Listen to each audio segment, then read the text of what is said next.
Bismillahirrahmanirrahim. Assalamualaikum warahmatullahi wabarakatuh.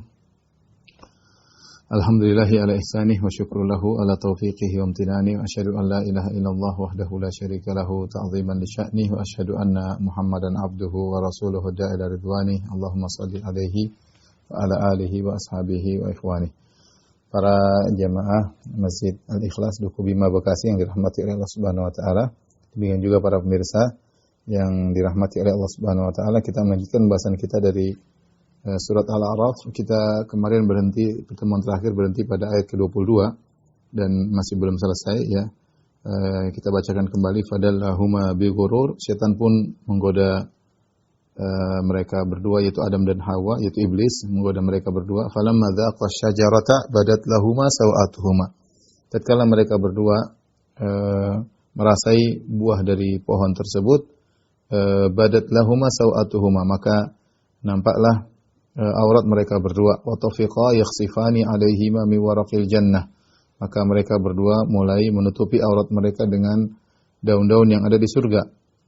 Wa nadahuma rabbuhuma alam anhakuma, maka akhirnya Allah Subhanahu wa taala memanggil mereka berdua, alam anhakuma antilkuma syajarah, bukankah aku telah melarang kalian berdua dari pohon tersebut? Wa aqul lakuma innasyaitana lakuma aduwwum mubin, dan aku telah menyampaikan kepada kalian berdua bahwasanya setan adalah musuh yang nyata bagi kalian berdua. Ketika Adam digoda oleh iblis, bagaimana kita sebutkan dengan berbagai macam trik ya, sumpahnya ya. Kemudian Adam menamakan pohon tersebut dengan pohon keabadian, padahal pohon tersebut tidak bernama Syajaratul Khuld, tapi setan yang menamakan dengan nama tersebut. Dan iblis menghiasi kemaksiatan bagi Adam dan Hawa ya. Padahal kita tahu di surga tersebut banyak sekali pohon, banyak sekali kenikmatan, banyak sekali makanan ya. Bukan cuma buah-buahan, banyak sekali makanan. Kalau buah-buahan pun banyak sekali pohon. Tetapi semua yang halal tersebut ditinggal oleh Adam, dan Adam menuju pada yang haram. Dan demikianlah iblis telah bersumpah, la uzayyinanna lahum fil ardi, sebagaimana dalam surat Al-Hijr, sungguh aku akan menghiasi kemaksiatan di bumi, yaitu bagi anak-anak Adam, sebagaimana iblis telah menghiasi maksiat bagi Adam. Makanya ini berlanjut, trik iblis ini berlanjut sampai kita di dunia. Betapa banyak perkara yang halal, tetapi iblis menjadikan seorang tergoda pada yang haram ya. Akhirnya minum khamr, padahal yang lezat yang selain khamr banyak dan banyak beraneka ragam ya. Dan demikian ya, sehingga terkadang seorang tertarik pada perkara yang haram ya, padahal yang halal banyak. Kemudian juga iblis mengetahui titik kelemahan manusia, di mana kecenderungan dia, sebagaimana sudah kita jelaskan. Ketika Adam cenderung ingin bisa abadi di surga ya, maka iblis menamakan pohon tersebut dengan pohon keabadian agar Adam tertarik ke situ. Maka iblis mengetahui kecondongan kita masing-masing, dan dia akan menggoda kita dari sisi yang kita condong kepadanya ya. Ada orang yang condong kepada wanita, ada yang condong kepada harta, ada yang condong kepada jabatan, ada yang condong kepada kekuasaan. Iblis menggiring mereka sesuai dengan kecenderungan. Ada kecondongan keangkuhan, ada kecondongan bahkan dalam ketaatan, kecondongan berlebih-lebihan, maka dijadikanlah ekstrim oleh iblis. Iblis tahu kecondongan seorang dan digiring kepada kecondongan tersebut. Di sini ketika Adam bermaksiat, maka kemudian tampaklah aurat mereka berdua, Adam dan Hawa. Akhirnya mereka malu dan mereka menutupi aurat mereka dengan daun-daun yang ada di pohon tersebut. Oleh karenanya sepertinya Allah Subhanahu wa taala, sebagaimana perkataan Al-Qurtubi rahimahullahu taala, bahwasanya Allah telah memerintahkan Adam dan Hawa untuk menutup aurat. Makanya ketika aurat mereka terbuka, mereka segera menutupi. Sebagaimana Adam dan Hawa telah dilarang untuk mendekati pohon tersebut. Ya, mungkin ada yang berkata, Ustaz, apakah mereka diperintah dan dilarang di surga? Bisa jadi, kata Al-Qurtubi, bisa jadi sebagaimana mereka dilarang untuk mendekati pohon tersebut, mereka juga diperintahkan untuk menutup aurat. Ketika aurat mereka terbuka, mereka segera berusaha untuk menutup aurat. Dan ini menunjukkan kata Al-Qurtubi wa fil ayat dalilun ala qubhi kashfil aurah.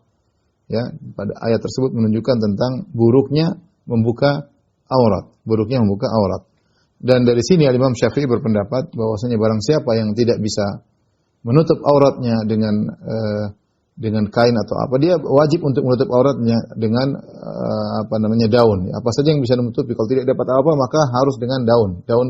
Biasanya daun ada di mana-mana. Mungkin dia tidak menemukan kain sama sekali, maka dia menutup auratnya dengan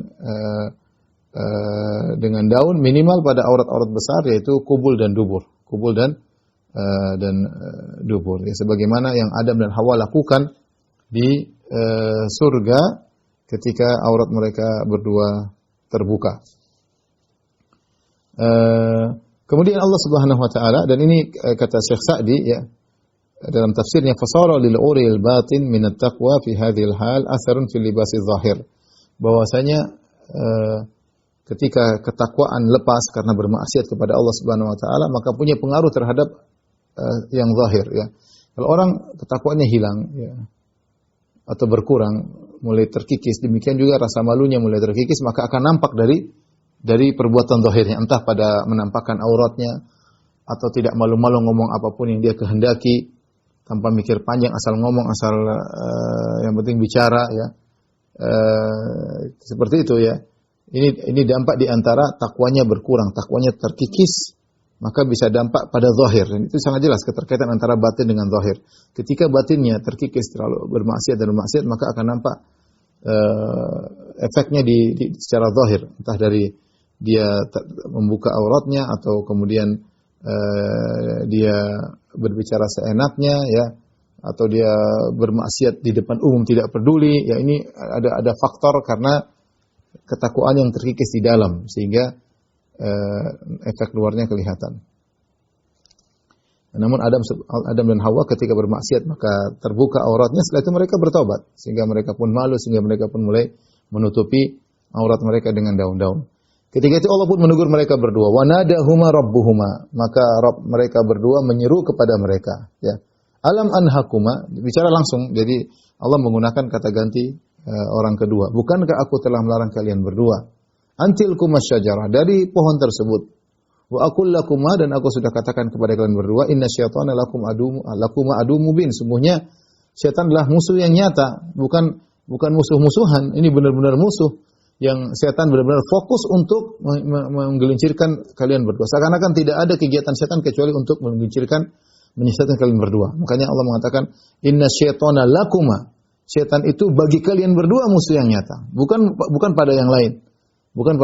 Jadi setan benar-benar, setan tidak bermusuhan dengan malaikat, enggak ya. Setan tidak bermusuhan dengan jin ya.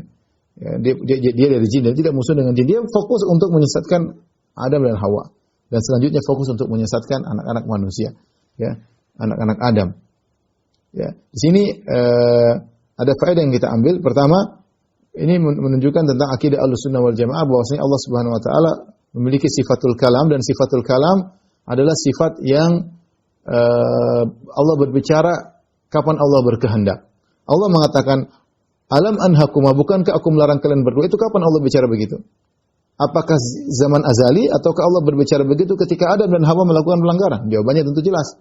Orang yang berakal akan mengatakan, Allah mengatakan demikian, menegur Adam dan Hawa ketika Adam dan Hawa melanggar, baru Allah mengatakan alam anhakuma, bukankah aku telah melarang kalian berdua? Tapi kelompok seperti Asy'ariyah, mereka mengatakan Allah berbicara dengan kalam firman azali yang Allah sudah ngomong ini zaman azali. Gimana Allah ngomong zaman azali? Bukankah aku telah melarang kalian berdua? Kenapa kalian melanggar? Mereka berdua belum melanggar. Makanya di antara hal yang membuat mereka bingung, mereka mengatakan seluruh firman Allah adalah azali.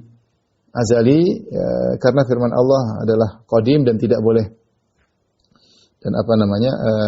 tidak boleh mutajaddid, tidak boleh terkait dengan waktu ya. Sehingga mereka mengatakan Al-Qur'an ini adalah ungkapan dari kalam azalinya Allah. Karena kalam azalinya Allah, firman Allah azali, tidak ada hurufnya, tidak ada bahasanya, hanya ini ungkapan dari makna yang terkandung dalam firman azali tersebut. Kita mengatakan, apakah di dalam firman azali tersebut ada makna? Allah mengatakan Bukankah aku telah melarang kalian berdua? Taruhlah tanpa bahasa, tapi makna tersebut terkandung enggak di zaman azali? Kalau makna tersebut terkandung di zaman azali, berarti itu makna yang dusta. Kenapa? Karena Adam dan Hawa belum melanggar. Bagaimana kemudian ada perkataan, bukankah aku telah melarang kalian berdua? Ya.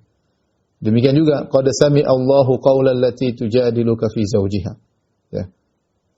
Allah sungguh telah mendengar perkataan wanita yang telah berkeluh kesah kepada engkau, mengeluhkan suaminya kepada engkau. Kalau itu sudah ada di zaman azali, berarti Allah dusta. Ya. Allah dusta karena Allah mengatakan Allah telah mendengar. Pembicaranya belum terjadi, pembicaraan terjadi nanti di zaman Nabi Shallallahu Alaihi Wasallam. Intinya sekedar saya ingatkan bahwasanya akidah Ahlussunnah adalah akidah yang simpel, yang mudah. Allah Subhanahu Wa Taala Maha berbicara sejak Allah ada. Sifat Maha berbicara Allah sudah ada sejak azali. Tapi kapan Allah berbicara terserah Allah Subhanahu Wa Taala. Ya. Terserah Allah. Sebagaimana Allah Maha berbuat, tapi kapan Allah berbuat terserah Allah. Allah mau ini, Allah mau anu, itu kapan terserah Allah. Mereka enggak bisa logikan ini. Kata mereka semua Allah statis sejak zaman azali, tidak pernah mengalami perubahan. Kapan Allah mengalami perubahan berarti Allah seperti makhluk. Ini logika mereka. Ini sudah kita bahas banyak dalam masalah akidah, dan itu pengaruh Aristoteles dan pengaruh Plato dan Platonis. Itulah pemahaman yang diadopsi oleh sebagian firqah-firqah dalam Islam. Tapi di sini jelas sekali Allah mengatakan, alam anhakuma antilkuma syajar. Bukankah aku telah melarang kalian berdua dari pohon tersebut? Allah tegur, wa aqul lakuma, bukankah aku telah berkata kepada kalian berdua bahwasanya syaitan adalah musuh nyata bagi kalian berdua. Di sini juga ada pembahasan dibahas oleh Ibnu Athiyah dalam kitabnya Al-Muharrar Al-Wajiz.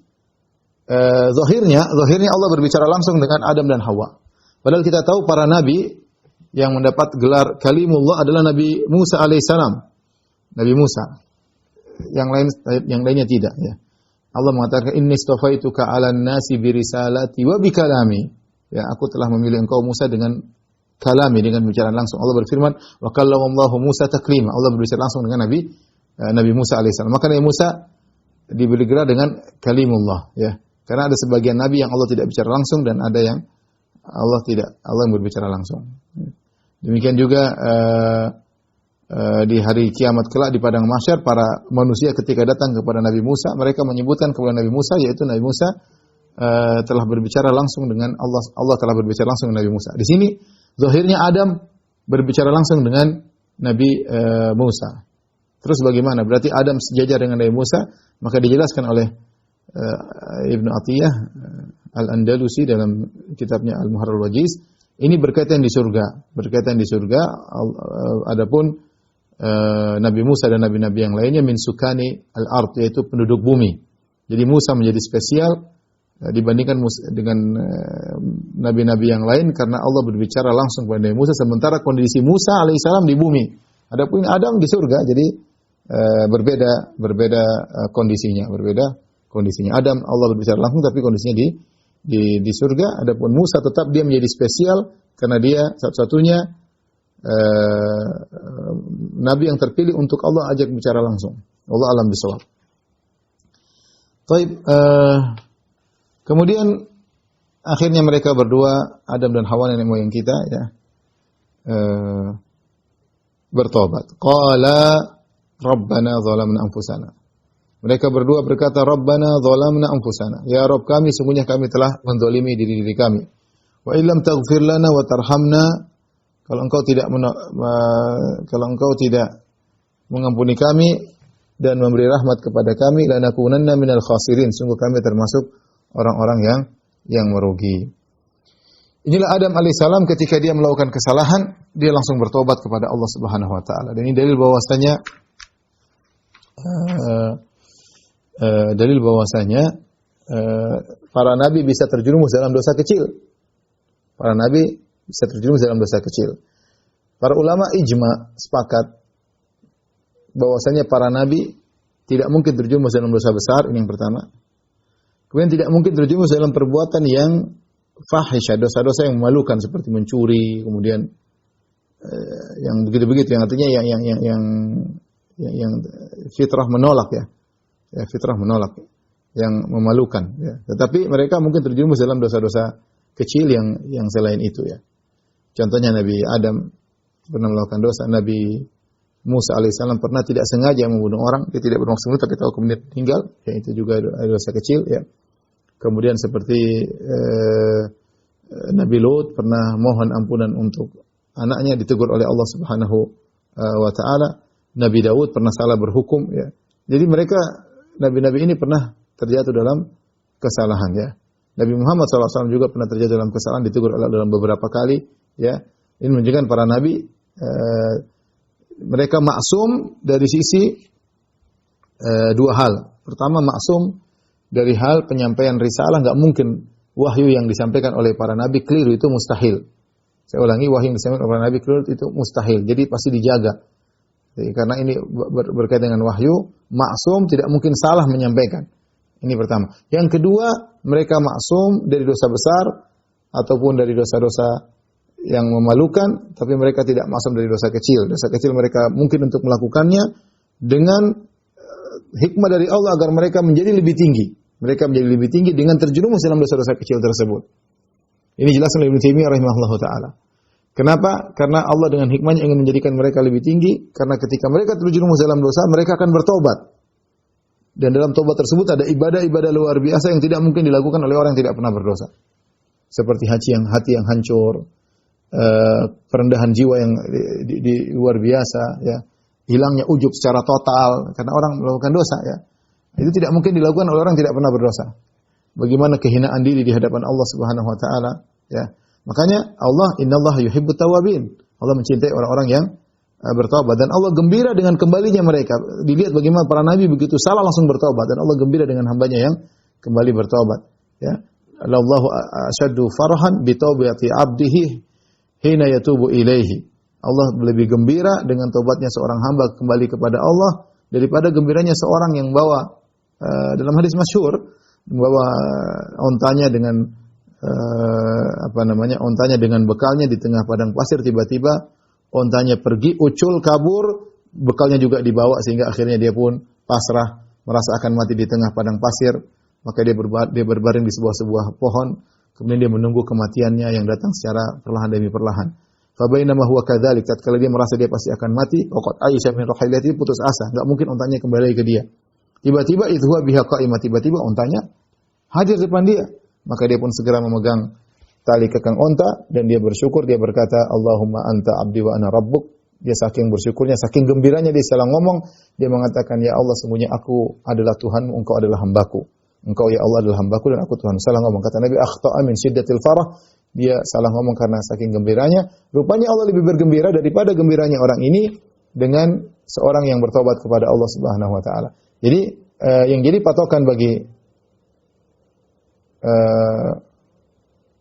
para nabi, yang menjadi patokan bagi para nabi adalah penghujung ya.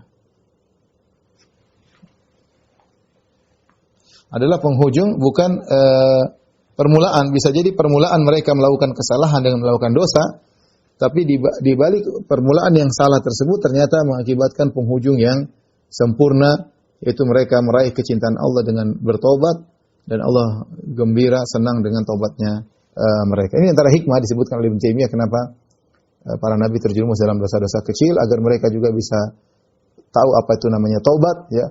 Dan itu sebab mereka dicintai oleh Allah Subhanahu wa taala. Kemudian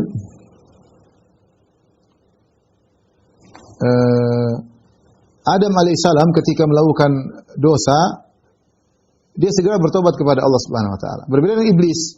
Iblis sudah tahu dia salah, dia ngeyel, bersikeras. Bahkan dia menjadikan takdir sebagai dalil untuk dia melanjutkan kemaksiatannya. Seorang kalau tahu dia salah, dia bertobat, kemudian dia jadikan bahwasanya takdir untuk dia bertobat. Ya sudah qadarullah, tapi dia bertobat. Bukan menjadikan takdir untuk alasan semakin bermaksiat. Ya sudah takdir jalan terus ya, enggak seperti itu. Makanya ketika iblis terjerumus dan dia tahu salah, dia mengatakan fabima aghwaytani.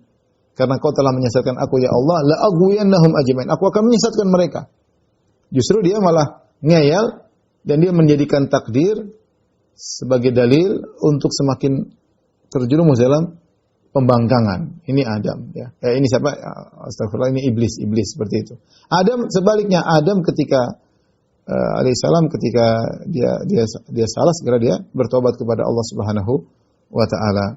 Barang siapa yang kemudian berdalil dengan takdir untuk terus semakin bermaksiat, maka dia pengikut iblis, iblis.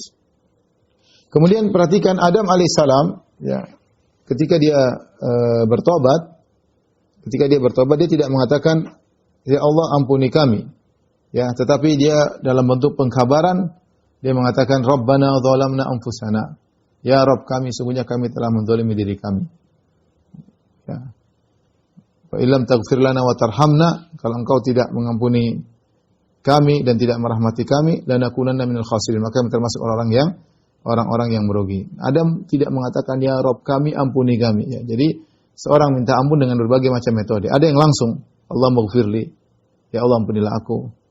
Ada yang dengan menghabarkan kondisinya, seperti Nabi Yunus alaihissalam, la ilaha illa anta subhanaka inni kuntu minadh dhalimin.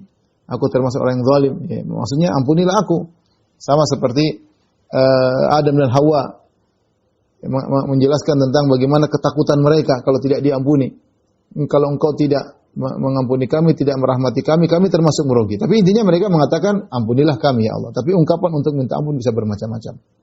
Ya, dalam kondisi ini Adam alaihissalam mengabarkan tentang diri mereka yang telah berbuat zalim terhadap menganiaya diri sendiri, kemudian mengungkapkan kekhawatiran mereka kalau mereka tidak diampuni, maka mereka akan termasuk orang-orang yang merugi. Setelah itu Allah berfirman, qala bitu ba'dukum li ba'din adu. Kata Allah, turunlah kalian. Ya. Turunlah kalian, jadilah sebagian kalian musuh sebagian bagi yang lain. Siapa yang turun sini? Sini Allah menggunakan lafal jama', ihbitu, turunlah kalian. Para ulama mengatakan kalau dalam Al-Qur'an ada kata ihbitu, ada tiga, ada ihbitu, turunlah kalian dalam lafal jama', ihbita musanna, turunlah kalian berdua, ada fahbit, turunlah engkau. Ya. Jadi habit ini ada tiga datang dalam Al-Qur'an. Adapun fahbit minha, maka ini untuk iblis. Fahbit minha fama yakunu laka an tatakabbaru fiha. Ya, turunlah engkau wahai iblis. Ketika Allah datang dalam kondisi mufrad, turunlah engkau, maka maksudnya adalah iblis. Kalau seandainya Allah mengatakan ihbitu dengan jamak, turunlah kalian, maka jelas maksudnya adalah Adam, Hawa dan iblis. Tiga-tiganya diturunkan ke bumi. Ya. Tiga-tiganya turun ke bumi. Adam, iblis dan Hawa. Kalau maksudnya ihbita, turunlah kalian berdua, maka ada dua tafsiran. Bisa jadi maksudnya adalah Adam dan Hawa. Bisa jadi maksudnya Adam dan iblis.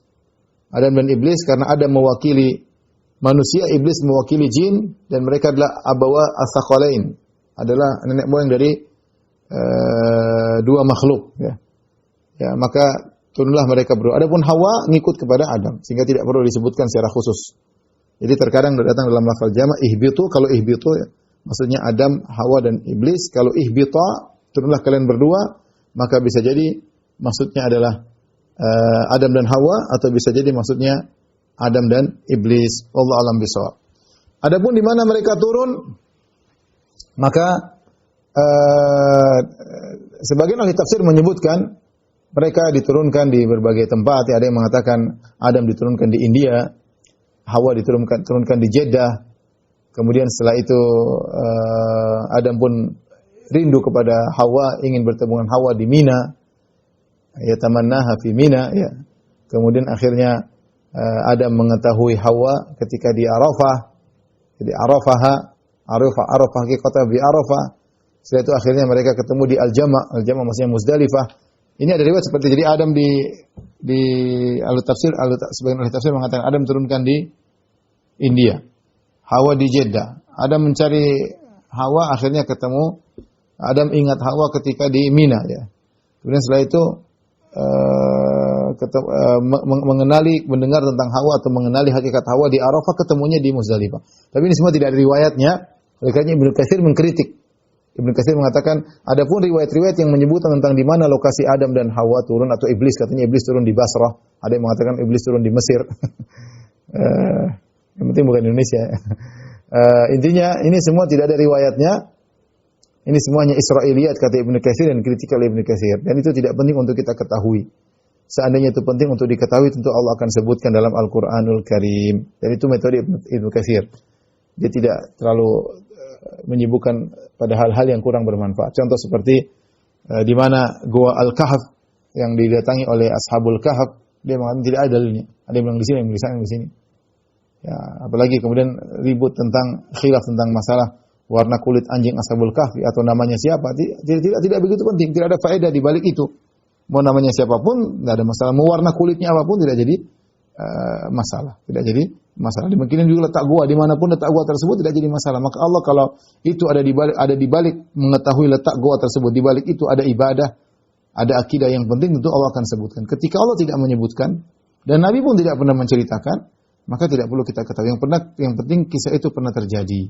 Maka tidak perlu merepot-repotkan diri untuk mengatakan, oh lokasinya di sini, oh lokasinya di sini. Tidak perlu. Sama, Adam turun di mana, Hawa turun di mana, nggak usah kita ribut-ributkan. Harus turun di mana, harus di mana. Semua itu Israiliyat, tidak ada dalilnya.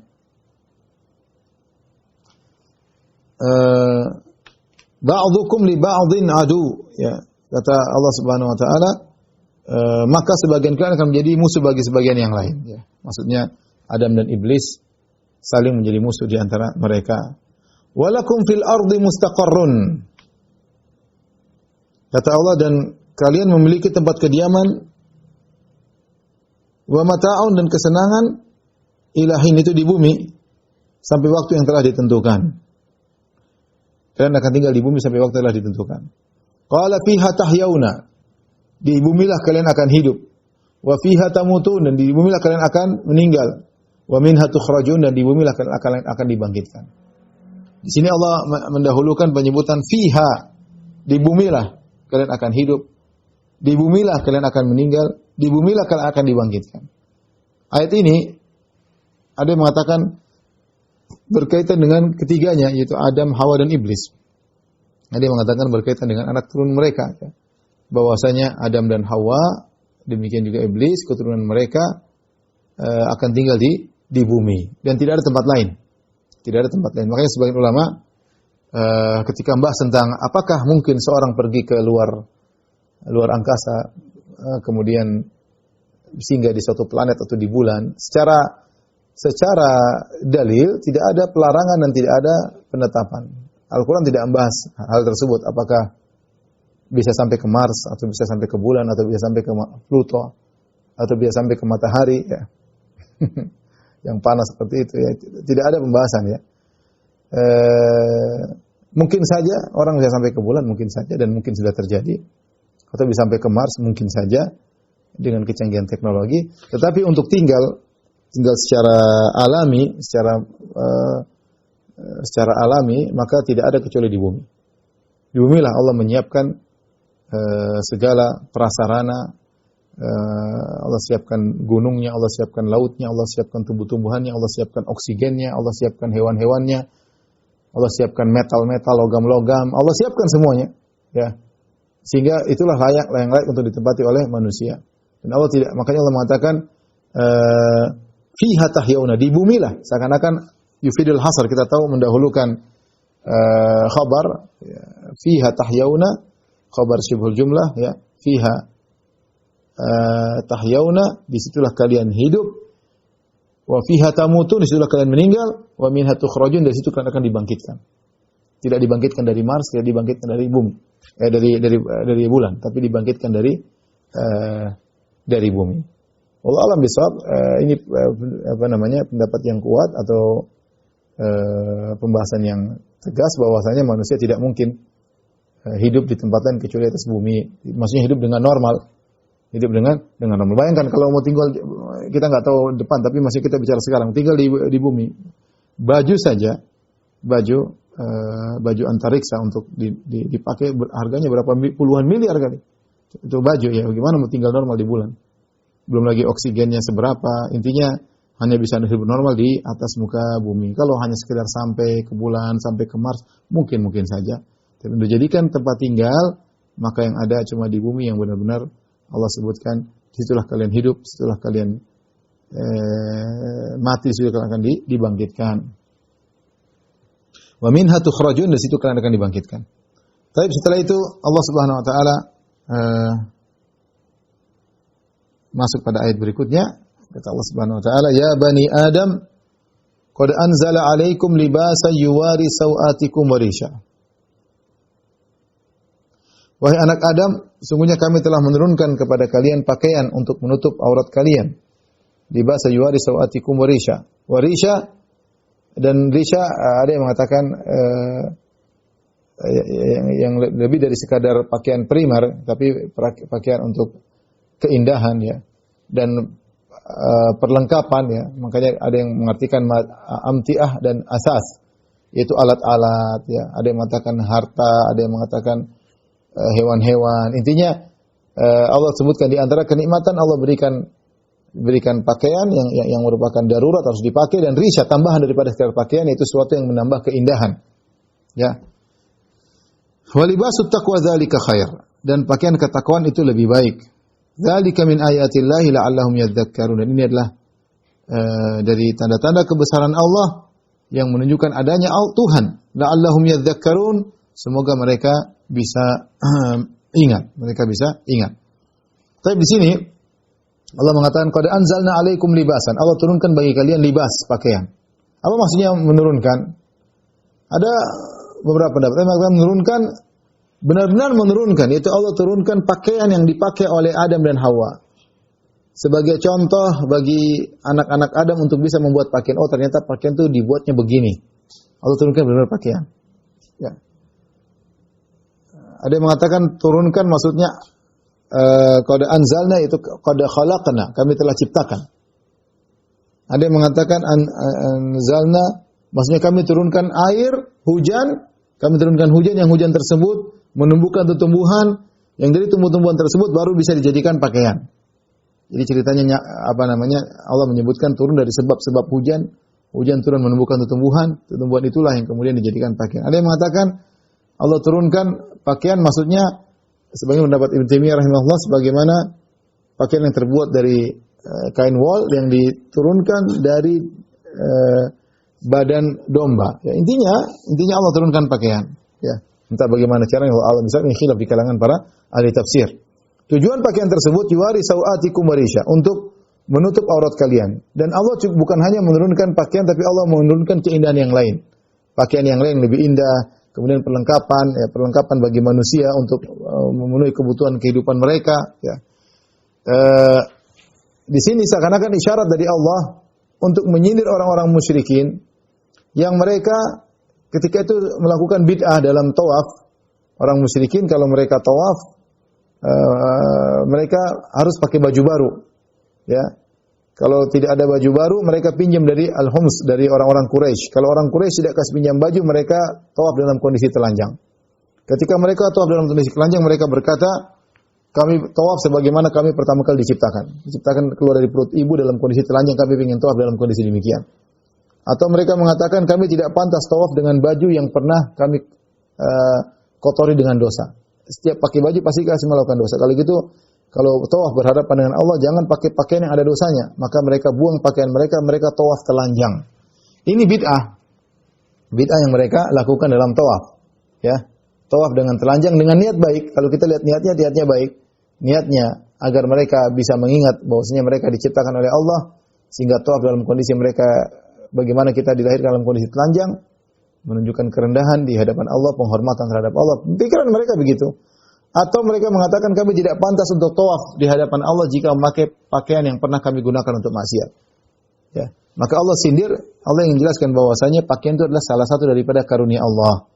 Ya bani Adam qad anzalna 'alaikum libasan. Wahai anak Adam, kami turunkan, itu kami beri anugerah kepada engkau dengan pakaian. Pakaian itu anugerah. Yuwari sawatikum, di antara anugerah Allah seorang memiliki rasa malu untuk menutup aurat mereka. Ya, dan ini fitrah. Semua orang malu membuka aurat, kecuali fitrahnya sudah dirusak oleh setan. Dihiasi oleh setan sehingga orang tidak pakai pakaian sama sekali, menganggap itu sesuatu yang biasa. Asalnya manusia pasti punya rasa malu. Ya.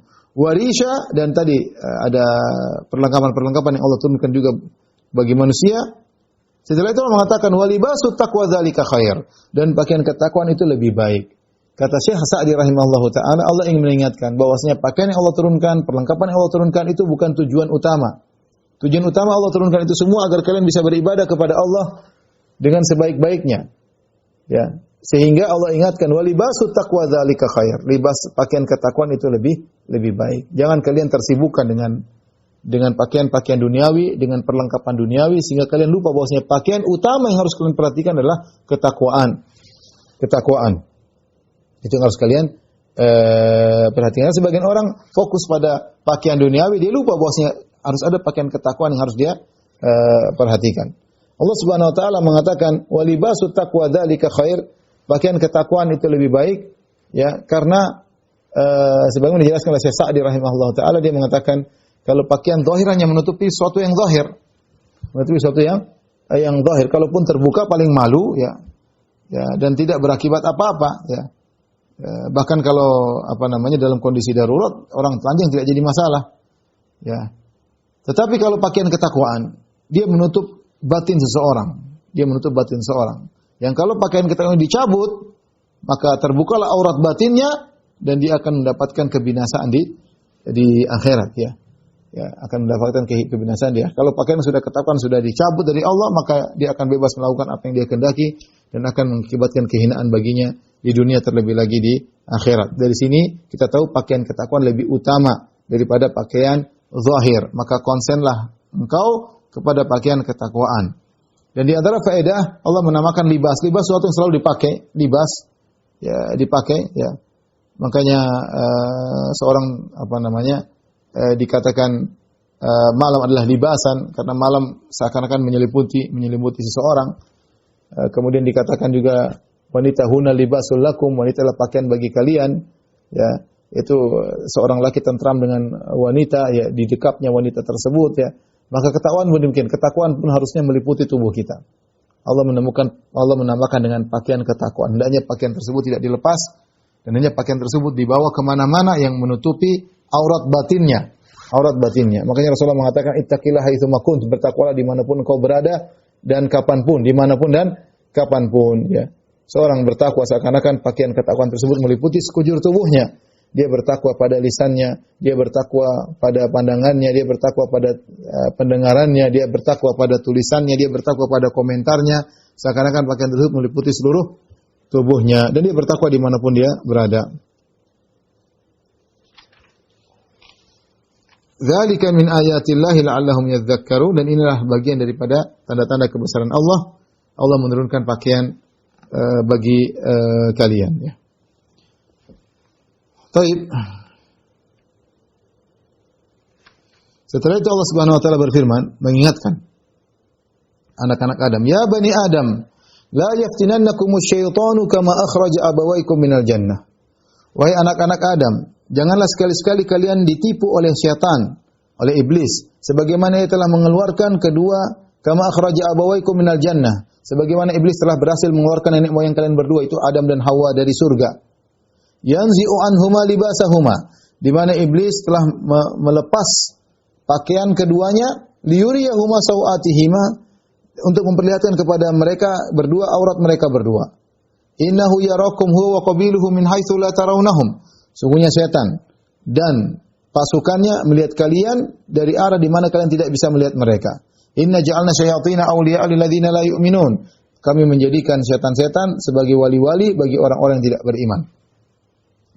Setelah Allah menyebutkan tentang kisah permusuhan Adam dan Hawa dan akibatnya Adam dan Hawa turun dari permusuhan Adam dan Hawa dengan iblis, akhirnya Adam dan Hawa turun dari surga menuju bumi, maka Allah ingatkan kita sebagai anak-anak Adam, janganlah kalian terfitnah oleh syaitan sebagaimana syaitan telah berhasil. Kalian keturunan Adam, ingat syaitan pernah berhasil mengeluarkan nenek moyang kalian berdua dari surga. Ya, kemudian berhasil melepas pakaian nenek moyang kalian berdua. Ya, iblis ingin orang-orang membuka aurat, karena kalau orang sudah buka aurat mereka jadi hina, menjadi rendahan. Ya, seperti hewan. Ya, tidak punya rasa malu dicabut. Ya, fitrah rusak. Ya, iblis maunya itu di antara propaganda iblis. Banyak orang tidak sadar, ya. Ya, maka Allah ingatkan, jangan kalian tertipu oleh setan. Setan sudah pernah menipu nenek moyang kalian berdua. Kemudian Allah mengatakan innahu yarakum, dia melihat kalian. Kata Syekh Sa'di yaitu daimul muraqabah, senantiasa mengawasi kalian. Iblis dan pasukannya mengawasi kita. Jadi selalu kita nih, mereka tidak pernah capek mengawasi kita. Lagi ngapain? Kapan saatnya digoda? Ya, kapan saatnya dibisik-bisikin? Huwa wa qabiluhu, dia dan qabiluhu, yaitu dengan pasukannya. Ada yang qabiluhu maksudnya dengan keturunannya. Intinya setan tidak sendiri, dia punya anak buah. Dan anak buahnya sabar untuk mengawasi kita. Kapan kita lagi bersafar, kapan lagi kita lagi sendirian, kapan kita lagi di kamar, kapan lagi di hotel, kapan lagi di mana. Dia mengawasi, dia mencari celah untuk segera digoda. Dengan bisik-bisikan dalam hati. Ya, bisik-bisikan dalam hati. Memperhias, memperindah kemaksiatan. Ya, sehingga akhirnya orang pun tergoda dan melakukannya. Jadi setan muraqabatud da'in, senantiasa muraqabah, senantiasa mengawasi, dan juga anak buahnya demikian. Min haitsu la taranauhum, mereka mengawasi kalian dari sisi kalian tidak bisa melihat mereka. Sehingga sebagian ulama mengatakan tidak ada yang bisa melihat setan dalam bentuk aslinya. Setan bisa menjelma, ya tasyakkal, dia bisa menjelma. Ya, menjelma menjadi manusia, sebagaimana Abu Hurairah pernah menangkap setan ketika mencuri harta sedekah, tapi dalam bentuk manusia. Adapun bentuk aslinya tidak mungkin dilihat. Kata sebagian ulama berdasarkan ayat ini, min haitsu la tarawnahum. Mereka menggoda kalian dari mana kalian tidak bisa melihat mereka. Seperti Allah ingatkan, inna ja'alna syayatina awliya lil ladzina la yu'minun. Kami jadikan setan-setan sebagai wali-wali, penolong-penolong bagi orang-orang yang tidak beriman. Semakin orang tidak beriman, dia semakin punya akad keterikatan dengan syaitan. Huwa wa qabiluhu, ada dua pendapat. Sungguhnya setan senantiasa mengawasi kalian, setan dan qabiluhu, dan qabilnya. Apa maksudnya qabilnya? Ada yang mengatakan pasukannya, ada yang mengatakan keturunannya. Ya, dua pendapat. Kemudian Allah berfirman, wa idza fa'alu fahishatan qalu wajadna 'alaiha aba'ana. Jika mereka melakukan perbuatan keji, maksudnya orang musyrikin, mereka melakukan perbuatan keji. Dalam hal ini ditafsirkan oleh para ulama, yaitu di tawaf telanjang. Perbuatan keji. Fahisyah, perbuatan keji, fahisyah maksudnya perbuatan yang ditolak oleh fitrah. Perbuatan memalukan ditolak oleh fitrah. Ya, Allah menamakan dengan fahisyah. Dan fahisyah ini banyak, seperti zina, seperti pelacur, ya, ini perbuatan keji, ya. Tidak pantas, seperti membuka aurat. Fitrah menolak. Orang mencela, ini mau telanjang-telanjang ngapain? Memalukan. Makanya kalau fahisyah disebut dengan perbuatan yang fi muntahal qubah, yaitu memalukan, di ujung dari keburukan, buruk sekali. Seperti zina, tadi homo, kemudian seperti jadi pelacur, kemudian mencuri di antaranya, membuka aurat di antaranya, ya. Bahkan Allah menamakan pelit bagi orang yang berada itu perbuatan yang sangat buruk, ya. Ya. Ya, Allah menamakan fahisyah, di antaranya pelit, Allah menamakan dengan fahisyah, perbuatan yang buruk, ya. Yang ditolak oleh fitrah, orang kaya kok pelit. Kata mereka ketika mereka melakukan fahisyah di sini maksudnya tawaf telanjang, qalu wajadna 'alaiha aba'ana. Mereka berdalil dengan nenek moyang tradisi. Kami dapatin nenek moyang kami begini. Jadi jauh sebelum kau lahir Muhammad, nenek moyang kami sudah begini. Kalau mereka tawaf tidak dapat baju, mereka buka baju mereka tawaf telanjang.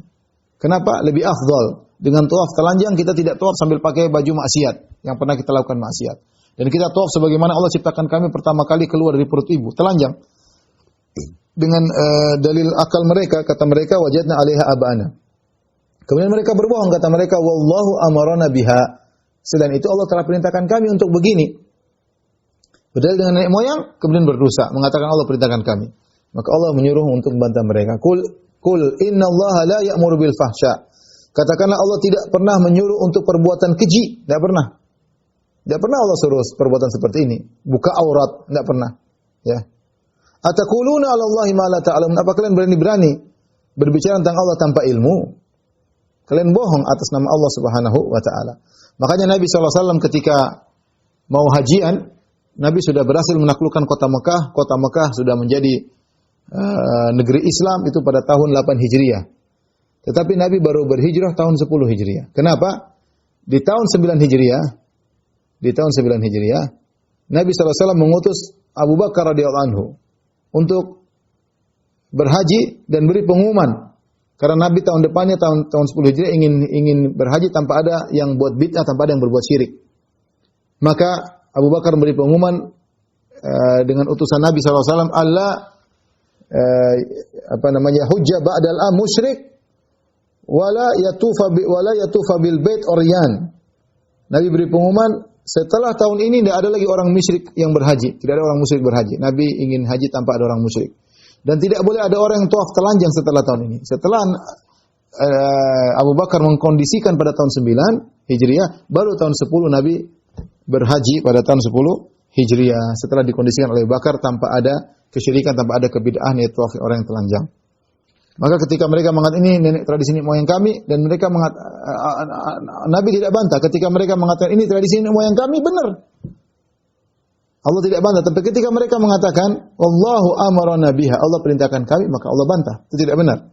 Qul inna Allaha la ya'muru bil fahsya. Katakan Allah tidak pernah memerintah pada perbuatan keji, buka aurat, apalagi dalam ibadah telanjang. Ataquluna Allahi ma la ta'lamun? Ya, tidakkah kalian berbicara tentang nama Allah tanpa ilmu? Kemudian Allah suruh bantah lagi, Qul amara rabbi bil qisti. Katakanlah yang Allah perintahkan kepadaku adalah dengan keadilan, bil qisti. Tidak fahisyah, tidak ekstrim, tidak ifrat, tidak tafrid, ya, tapi tengah-tengah adil. Ya, orang yang tawaf telanjang itu enggak beres, ya. Allah tidak mungkin perintahkan seperti itu. Ya, Allah tidak mungkin perintahkan seperti itu. Qul amara rabbi bil qisti. Katakanlah Muhammad kepada mereka, Allah menyuruh aku berbuat i'tidal, yang tengah. Tidak mungkin Allah suruh berbuat salat tawaf dalam kondisi telanjang. Wa aqimu wujuhakum inda kulli masjid. Maka luruskanlah wajah kalian di setiap masjid, ya. Luruskanlah wajah kalian di setiap salat, di setiap masjid, ya. Wa du'uhu mukhlishina lahuddin, dan berdoalah kepada Allah dengan ikhlas. Kama bada'akum ta'udun. Sebagaimana Allah dia telah menciptakan kalian dari permulaan, maka demikianlah kalian akan kembali kepadanya. Kama bada'akum ta'udun, kalau kita artikan sebagaimana Allah memulai kalian, kalian akan kembali. Sebagaimana Allah memulai kalian, kalian akan kembali. Ada dua tafsiran di kalangan ahli tafsir. Ada yang mengatakan bahwasanya maksudnya sebagaimana Allah ciptakan kalian dengan sudah mentakdirkan mana yang masuk surga, masuk neraka, ta'udun, maka kalian akan kembali sesuai dengan takdir yang Allah ciptakan di awal, yang sudah Allah tentukan di awal. Ini tafsiran, tapi tafsiran yang kurang kuat. Ya. Sehingga mereka mengkaitkan tentang mereka fariqon hada wa fariqon haqqo alaihim dhalalah. Makanya setelah itu Allah mengatakan sekelompok dapat hidayah, sekelompok sesat sesuai dengan takdir yang Allah takdirkan.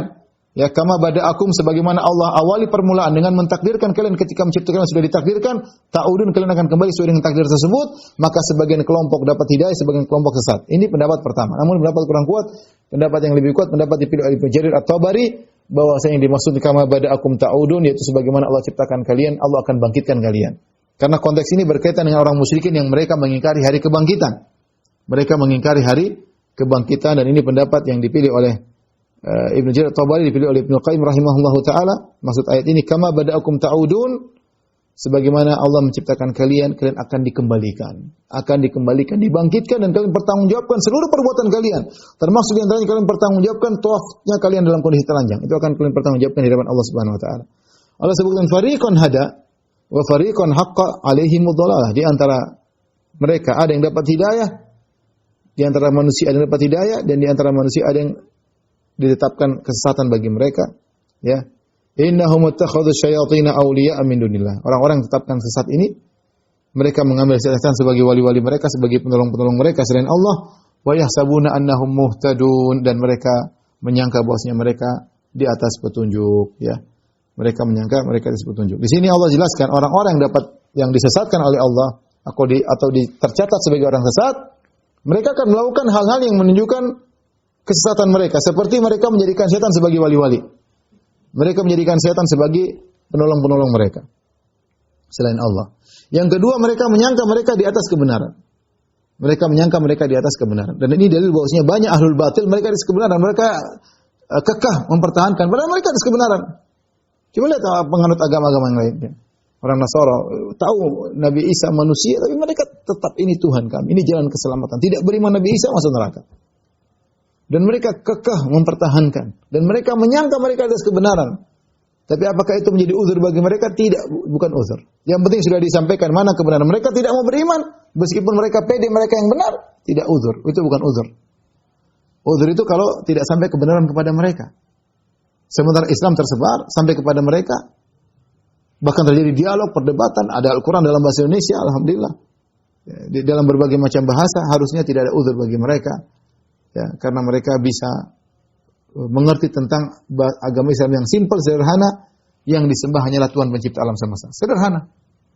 Tuhan Maha Esa. Itu yang berhak disembah. Adapun menyembah nabi, maka itu tidak benar. Artinya di sini Allah menyatakan wa yahsabuna annahum muhtadun, dan mereka menyangka mereka di atas kebenaran, dan demikianlah banyak ahlul batil menyangka mereka di atas kebenaran dan meninggalkan kebenaran yang sungguhnya, namun itu bukan uzur bagi mereka untuk diberi hukuman oleh Allah Subhanahu wa taala. Wallahu alam bisawab. Ini saja yang saya sampaikan, kurang lebih saya mohon maaf pada para jamaah Masjid Al-Ikhlas Duku Bima. Insyaallah kita ketemu lagi di kesempatan yang lain. Kurang lebihnya saya mohon maaf. Wabillahi taufiq wal hidayah. Assalamualaikum warahmatullahi wabarakatuh.